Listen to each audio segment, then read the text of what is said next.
வணக்கம். நம்ம இன்றைக்கி பார்க்க போகிற டாபிக் பகவான் ஸ்ரீ விஷ்ணு மாயா பற்றி தான் பார்க்க போகிறோம்.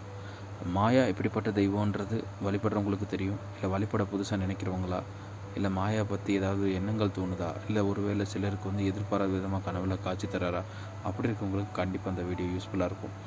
மாயா அப்படின்னா சிவனோட குழந்தை, சிவசுதன். சிவனுக்கும் பார்வதிக்கும் கருவிலே தரித்த குழந்தை மாயா. மாயாவை பற்றி சில பேர் தப்பான எண்ணங்கள் இருக்குது, சிலருக்கு பயமும் பதட்டமும் இருக்குது. ஏன்னா அப்படி ஆக்கி வச்சுருக்காங்க. மற்றபடி தெய்வம் தான். முருகன், விஷ்ணு, ஐயப்பன் இவங்களாம் எப்படி இருக்காங்களோ அவங்கள மாதிரி தான் மாயாவும். என்ன மாயாவுக்கு என்னென்னா, தன் பக்தன் மேலே அதிகமாக ஆர்வமும் நோட்டமும் கொண்ட தெய்வம்.